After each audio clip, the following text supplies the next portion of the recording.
Moussa Balla fu mu toll nii li gën a def actualité. mën nañu wax ne daf ñuy laal directement. mooy sanction yi nga xamante ni nii. CEDEAO ak UEMOA yékki nañ ko teg ko si ndodd Mali. muy ay sanctions yoo xamante ni mën nañ koo jàngatee si ay fànn yu bari. si wàllum koom si wàllum nekkinu waa Mali si wàllum diplomatie. ak tam surtout waa Sénégal ban jàngat lañ si war a am. parce que tamit économiquement am na lu muy peser sociologiquement am na lu muy peser. avec le recul nan nga jàngatee daan yi nga xamante ni CEDEAO ak UEMOA teg nañ ko si kaw Mali. daan la yoo xam ne quand tu essaies de l'analyser d'un point de vue sociologique d'un point de vue économique wala d'un point de vue diplomatique doo ci gis sens day nekk lu problématique. d'un point de vue sociologique xam nañ ne surtout relation entre Sénégal ak Mali c'est des relations de pays frères très proches donc te xam nañ ne sanctions yi quand tu le prends forcément contre les populations parce que c'est des sanctions yu nga xam ne ça va toucher les recettes ça va toucher l'activité commerciale ça va toucher l'activité agricole parce que produits yooyu dafa am importance dans nos pays africains donc quand tu fais benn blocus tu ne tapes pas forcément sur les Maliens sur les militaires tu tapes sur les populations et c'est très regrettable donc nekkul lu nga xam ne des Africains war nañ ko teg yeneen Africains déjà le Mali dafa souffrir suffisamment ci problème yooyu deuxième élément bi d'un point de vue économique Sénégal xam nañ ne ñun suñu commerce extérieur produits yi ñuy exporté les Africains consomment près de 60% l'Afrique occidentale 60% de ce qu'on consomme mais les 20% c'est un seul pays c'est le Mali c'est 474 milliards c'est plus que l'Union européenne li muy consommé 264 c'est plus que la France qui ne représente que 44 milliards d'achat de ce que nous produisons donc ñun amuñu intérêt di teg sanction boobu au niveau ak di ko teg ci kaw Mali l'autre élément est que Mali am na frontière Mauritanie am na port donc boo tëjee sa frontière au Sénégal tam ils peuvent s'approvisionner au niveau de la Mauritanie mais aussi Mali am na frontière Guinée et les Guinéens ont dit que ne ñoom il est hors de question que ñu def loolu donc sanction la bu nga xamante ne nii d'un point de vue même économique Sénégal rek moo ci nar a gën a sonn xëy na coût bi nii dina metti mais le Mali va s'approvisionner à travers Mauritanie ak Guinée l'autre élément mooy il faut être stratégique dans la vie kenn ñaanul coup d'état mais coup d'état su ñëwee ci yenn contexte yu nga xamante ne nii dafa am faut se rappeler que IBK bi ñu koy fal deuxième élection moom c'était très contesté il y avait près de 19 opposants qui n'ont pas reconnu sa victoire l'opposant principal a été l'objet d'un assassinat Soumaïla Cissé il y a eu les élections législatives daf ko poussé pendant plusieurs années door ko organiser après ça moo jur MSEC voilà et puis imam Dicko bi mu lancé la révolution il y a eu 11 morts alors quand l'armée républicaine considère que la république est en danger parce que nag lan mooy république mooy ay plusieurs ethnies plusieurs cultures yu bokk benn territoire tënk ne ñoom dañu bëgg seen askan tënk ay textes ne textes yi mooy tënk ni assemblée nationale di doxee textes yi mooy tënk ni justice di doxee textes yi mooy tënk ni exécutif di doxee textes yooyu tax ay militaires ay sénégalais wala ay guinéens wala ay maliens ñoom ils sont prêts à aller donner leur vie alors personne n'est plus républicain que les militaires tey jii man je pense pas que les civils sénégalais sont plus républicains que les militaires sénégalais donc Mali bu militaires yi demee ba xool ne ñoom gis nañ ne la république est en danger il y a des morts la constitution a été violée par le président de la république comme li xew Guinée par exemple mais malheureusement coup d'état su amee et franchement personne ne le veut mais précédents yi da koy légitimer te gis nañ ne Mali bi ñëwee def les assises de la refondation mais il y a eu une participation extraordinaire. mais li si tukkee moom moo jaaxal CEDEAO. ñoom nee nañ bi ñu amee ëngumloo bu yaatu boobu maanaam waxtaan yu yaatu yooyu. ñoom li si génne bokk na si juróomi at. la transition bi di durer. CEDEAO jàpp at UEMOA jàpp ne. loolu dafa gudd lool juróomi at. ñoom ñu ngi doon xalaat ñu def élection présidentielle 27 février bi nga xam te ni si leen jëm. mais tamit bu ñu méngalee ñaar yi. fii ak juróomi at. est-ce que bëriwul si transition. loolu mandat la daanaka. il y a deux choses qui sont importantes. avant surtout militaires yi am na militaires yu ñëwoon jëloon le pouvoir. bëggoon ay changements ñu teg leen pression ñu organiser élection moo jur IBK mi leen andil problème yi mi leen andil yëpp. donc les militaires se disent cette fois-ci on va prendre notre temps. pour faire ce qu'on doit faire loolu sax Goïta mu ngi koy wax. mi ngi koy wax éternel recommencement la éternel recommencement parce que il y a benn concept de refondation ñun man je fais partie de ces hommes politiques de cette nouvelle génération de panafricains yi nga xam ne ñun li ñu gëm c'est pas renaissance ñu luñ gën mooy refondation c'est-à-dire tabaxaat territoire Afrique yi reconstruire l'Afrique depuis ces territoires amener de nouvelles constitutions fexe ba c'est le peuple qui va amener avoir un dictat sur les politiques à travers la maîtrise de l'Assemblée nationale à travers la maîtrise de la justice à travers la maîtrise de l'exécutif donc man dama gëm concept refonder les nations africaines parce que li ñu jëlee ci colonisation baaxul l'autre élément 5 ans bi ça ne vient pas des militaires nit ñi ñoo toog discuter def ay assises discuter ñoom jàpp ne 5 ans mooy li gën ci ñoom alors ñan ñooy waa CEDEAO pour wax ne assise bu ñu organiser ñun par exemple organiser nañu fi ay assises nationales conclusion yi génn na kan mooy ñëw ne ñun suñu conclusion assises nationales yi ça n'a pas de valeur je pense qu'il faut un temps soit peu respecter la souveraineté du peuple malien toog nañ seen biir waxtaan nañ entre militaires et peuple. tam souveraineté d'accord mais xam nga boo bokkee ci communauté. régionale ou sous-régionale wala internationale wala lu mu mënti doon. dafa am benn pàcc ci sa souveraineté boo xam te ne da nga koy bàyyi. mu am ay principes yoo xam te ne da nga koy teg. d'accord ñoom principe yi ñu dëppoo jàpp mooy l'ordre constitutionnel dafa war a sax. wala bu dañee itam dañoo war a gaaw dellu ci. ñu gis ne léegi li nga wax ni c'est tellement pertinent. dañu bokk communauté. da ngay jëkkate l'ordre constitutionnel. mais kan mooy njëkk a violer les constitutions les militaires ou les politiques.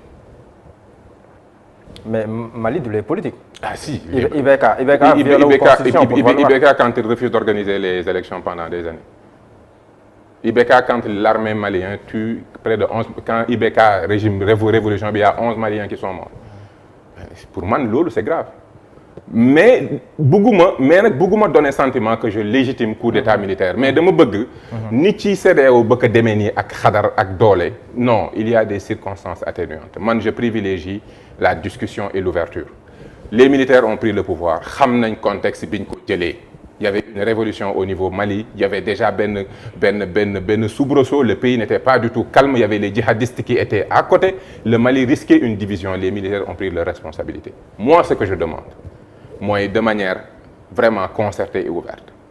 et puis qu'on soit solidaire des peuples maliens bu ñu def dara lu leen lor ils sont déjà suffisamment fatigués ni ñu négocier ak militaires yi jéem a trouver benn entente pour man entre 3 et 5 ans on peut trouver benn entente waaye mën nañu waxtaan discuter ñoom ils disent 5 ans mën nañ leen a pousser ne leen d'accord vous dites 5 ans mais au moins la première année faites un référendum pour proposer benn nouvelle constitution pour wane ne est-ce que lii ngeen proposé ñëpp d'accord nañ ci sous surveillance CEDEAO ñu def benn référendum par exemple peuple bi exprimé wu ensuite allons vers des élections municipales pour fal des maires allons vers benn assemblée nationale pour réviser les lois petit à petit étape par étape que ñu poser des actes yi nga xam ne dañuy delloo peuple bi jusqu'à ce que d'ici 2 3 ans 4 ans après bu ñu defee élection pour man des élections dans 3 ans 4 ans gisuma une grosse différence d'autant plus que il y a une chose qui est importante ku xam Mali xam difficulté yi mënoo régler problème mu Mali surtout changement yi nga war a def yëpp en l'espace de 2 ans 3 ans. ndax da ngay gis loxo France ci ginnaaw daan yi nga xamante ni CEDEAO ak UEMOA teg nañ ko ci kaw Mali. absolument parce que wax nañ ko sax parce que bi décision CEDEAO ñëwee France dafa dem yóbbu décision bi au niveau de l'Union européenne au niveau de l'ONU et l'ONU et Russie ak Chine dañ ne ñoom ñett lan moo tax Russie ak Chine wax na ils ne sont pas d'accord parce que xam nañ ne France mi ci impliqué wu daf ci impliqué wu pour des intérêts économiques. Chine aussi dafa amee intérêt économique Russie dafa amee intérêt économique les nations n'ont pas d'intérêt ce que la Russie fait ce que la Chine fait defu ko parce que dafa bëgg Maliens yi plus que ni Français yi bëggee Maliens yi dañ ko def parce que dañu am intérêt France day positionné wu parce que dafa am ay intérêt bu ñu xamoon richesse bi nekk ci Azawad mooy zone boobu nga xamante ne nii beaucoup de Français théorisent que du temps de la colonisation c'était un pays à part bokk na ci li militaires yi mënta accepter mooy que des Français théorisent que Mali dañ ko war a diviser en 2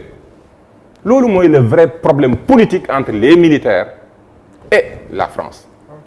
S'il y a un régime, un pouvoir au niveau de l'Occident qui s'est prononcé sur situation bi xam Mali ba noppi proposer une division du Mali en 2, c'est la France dañ ko wax de manière claire. Militaires yi ñoom ils se battent pour l'intégrité du territoire national ils ne veulent pas que le Mali soit divisé parce que Mali bu ñu diviser dañuy perdre énormément de richesses te loolu la France bëgg li tax nag ils ne peuvent pas supporter la présence des mercenaires russes c'est que les mercenaires russes viennent avec une intelligence militaire qui va contrecarrer toute activité dernièrement vous avez vu qu'un avion français a survolé le territoire malien mais ba sax Mali riposté mais ñoom dañ jàppoon ne Mali mënut a détecter avion yooyu alors que ne dañoo couper communication bi parce que voilà li tax Mali am na ils ont des soldats super puissants physiquement ils sont bons militairement ils sont engagés benn problème la armée africaine am d'une manière générale mooy technologie militaire te loolu nag la Russie andi ba xam nañ ne France mënatul def n'importe quoi au niveau de l'Azawad parce que c'est ça la réalité il y a eu beaucoup de suspicions ci présence su certains militaires wala certaines intelligences étrangères au niveau de cette zone là di def des prospections ñi xam nañ ko fii kenn defu fi mais booy analyser taxaw bi nga xam te nii moom la jeune taxaw wala boog ñoom ñooy jiite Mali jamono ji muy takk der yi dafa mel ni dañoo bëgg a rompre d'avec li nga xam te nii moom moo fi amoon ñoom dañuy taxaw nga baal ma jàkkaarloog France